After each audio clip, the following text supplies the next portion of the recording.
हम एक्सप्लेन करने वाले हैं बाथी मूवी को, जो कि हाल ही में रिलीज हुई है। तो वीडियो को शुरू करते हैं, और अगर वीडियो अच्छा लगे तो वीडियो को लाइक जरूर कीजिएगा, और इसी तरह की वीडियोस पाने के लिए आप हमारे चैनल को सब्सक्राइब भी कीजिएगा, ताकि आपको इसी तरह के लेटेस्ट और फ्रेश कंटेंट मिलते रहे। तो फिल्म की शुरुआत होती है कुछ दोस्तों से, जो कि पढ़ाई में काफी कमजोर थे।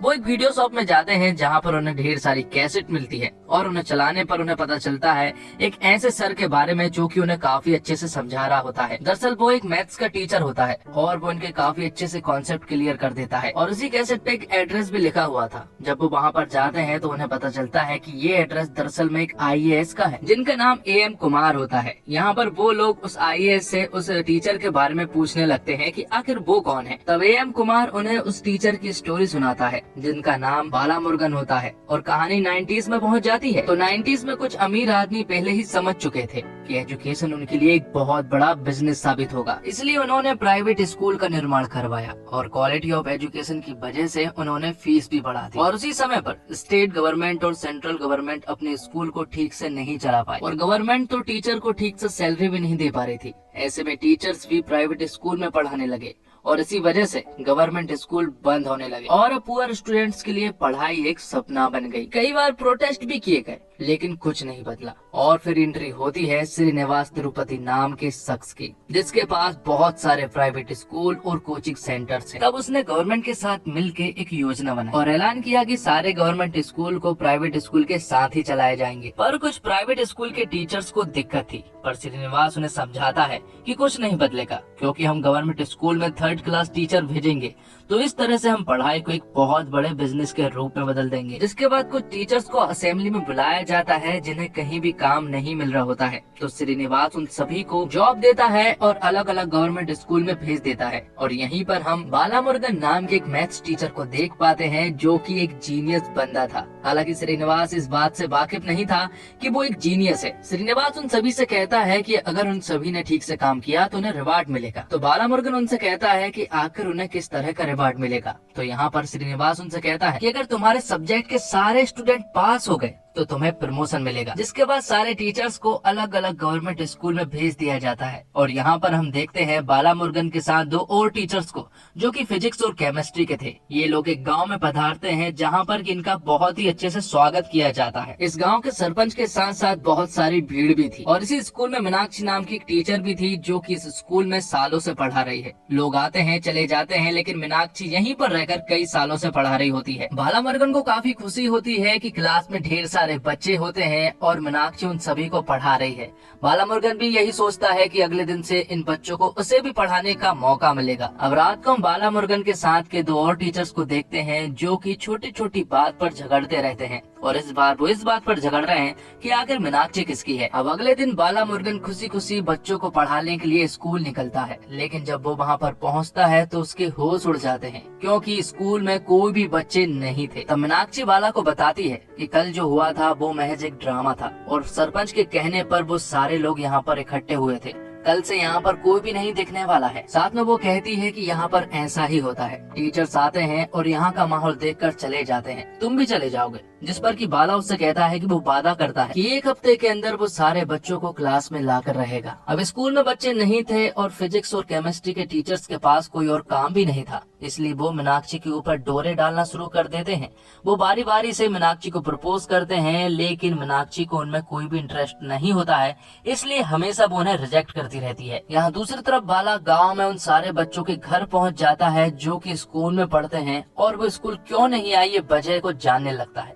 लेकिन उसे पता चलता है कि कई सारे बच्चे स्कूल इसलिए नहीं आते हैं क्योंकि उन्हें काम पर जाना पड़ता है और पैसे कमाने होते हैं, क्योंकि उनकी आर्थिक स्थिति ठीक नहीं है। और कई सारे बच्चे ऐसे हैं जो कि पढ़ना नहीं चाहते हैं। दरअसल गांव वालों की सोच ये है कि पढ़ाई से कुछ नहीं होता है, उन्हें बस पैसे कमाने हैं, तो पैसे तो वो काम कर कर भी कमा सकते हैं। ये सारी बातें जानकर वो सरपंच के पास पहुंचता है, और गांव के सारे बच्चों को और उनके पेरेंट्स को स्कूल में बुलाता है। यहाँ पर सभी लोग अगले दिन पहुँच जाते हैं। तब बाला उन सभी को एजुकेशन का मतलब बताता है। वो कहता है कि पैसे शराब बेचकर भी कमाए जा सकते हैं, लेकिन इज्जत एजुकेशन से ही कमाया जा सकती है। वो यहाँ पर बड़े बड़े लोगों के जीवन परिचय सामने रखता है और उनकी लाइफ स्टाइल को बताता है कि वो किस तरह से रहते हैं और किस तरह से उन लोगों ने पढ़ाई की। उन बड़े बड़े लोगों की भी आर्थिक स्थिति ठीक नहीं रहती थी, लेकिन पढ़ाई के दम पर वो बड़े आदमी बने, जिसके बाद गाँव के लोग बच्चों को अगले दिन से स्कूल भेजने के लिए मान जाते हैं। और यहाँ पर मीनाक्षी बाला से थैंक यू कहती है, साथ में वो उससे कहती है कि तुमने जो किया वो बहुत अच्छा किया,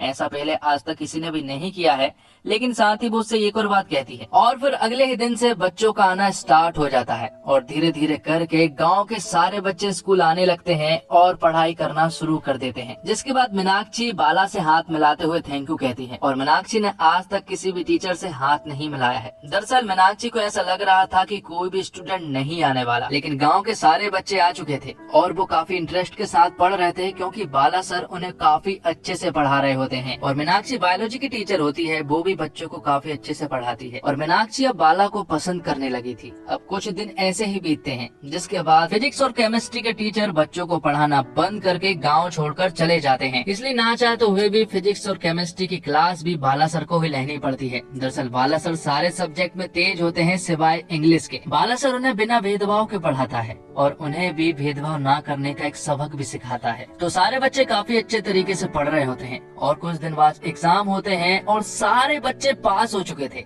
इसलिए गांव के सभी लोग जश्न मना रहे होते हैं।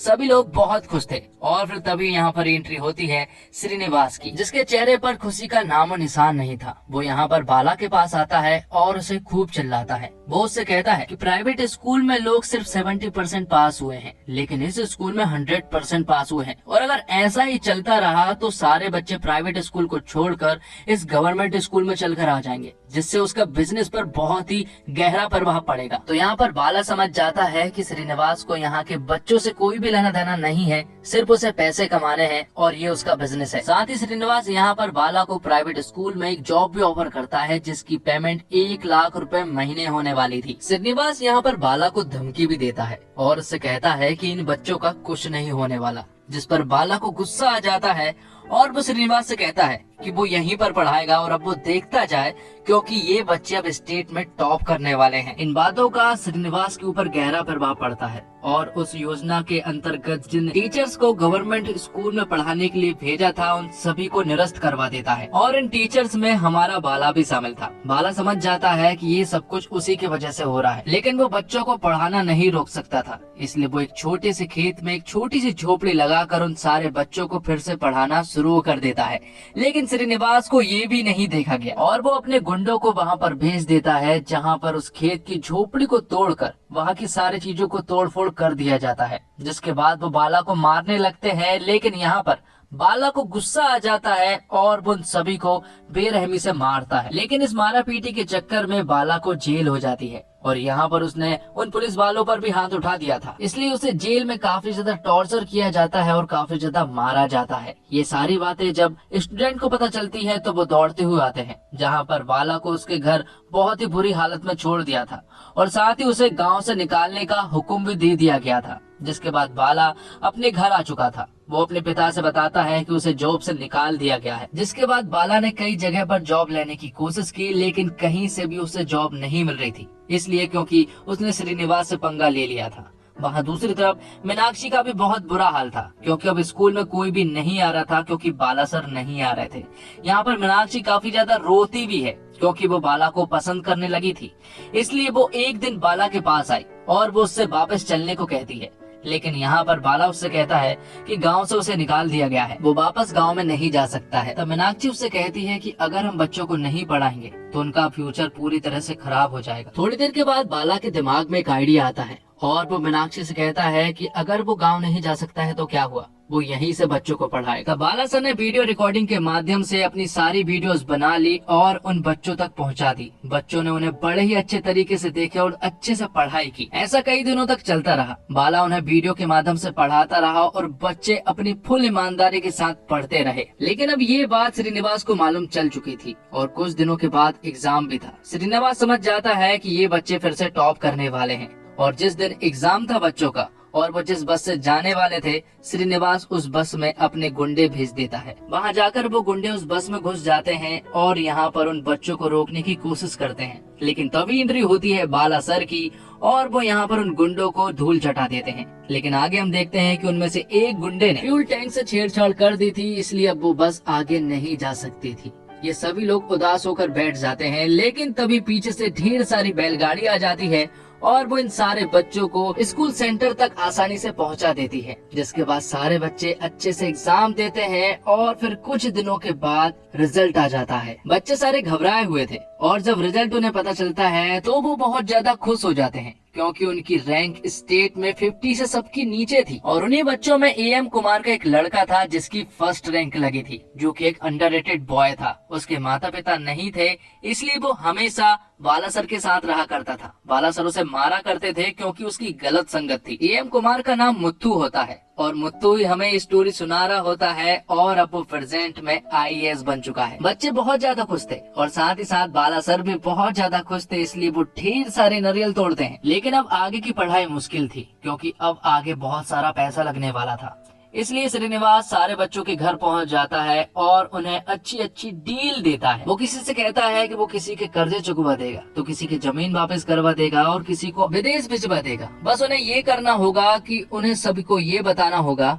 कि वो जो पढ़े हैं वो मेरी कोचिंग से पढ़े, जिस पर कि सारे बच्चे साइन कर देते हैं। और दरअसल ये साइन बालासर के कहने पर ही उन्होंने किए। दरअसल बालासर ने उन्हें ये बात पहले ही बता दी थी कि जब तुम लोग टॉप करोगे तो श्रीनिवास तुम्हारे पास आएगा और हमें साइन करना है, क्योंकि हमें एजुकेशन लेना है, बिजनेस से हमें कोई मतलब नहीं है। साइन करने पर हमारी हार नहीं होगी बल्कि हमारी जीत ही होगी, क्योंकि हमने हमारी दम पर टॉप किया है। श्रीनिवास जितने वादे करता है करने दो, हमें सिर्फ पढ़ाई करना है और बड़ा आदमी बनना है, तब हम उन सभी लोगों की मदद करेंगे जो कि ठीक से नहीं पढ़ पाते हैं। और आखिर में हमें बालासर को दिखाया जाता है जो कि काफी बुजुर्ग हो चुके थे और वो अभी भी यही काम करते हैं। वो गरीब बच्चों को सड़क से उठाते हैं और उन्हें एजुकेशन दिलवाते हैं। और इसी के साथ ये फिल्म यहीं पर खत्म होती है। तो दोस्तों, मूवी कैसी लगी कमेंट बॉक्स में जरूर बताइएगा और अगर वीडियो अच्छी लगी हो तो वीडियो को लाइक जरूर कीजिएगा और इसी तरह के वीडियोस पाने के लिए आप हमारे इस चैनल को सब्सक्राइब भी कीजिएगा, ताकि आपको इसी तरह के लेटेस्ट और फ्रेश कंटेंट मिलते रहे। साथ ही कमेंट बॉक्स में हमें मूवी सजेस्ट भी कर सकते हैं कि आगे हमें किस तरह की मूवी एक्सप्लेन करनी चाहिए।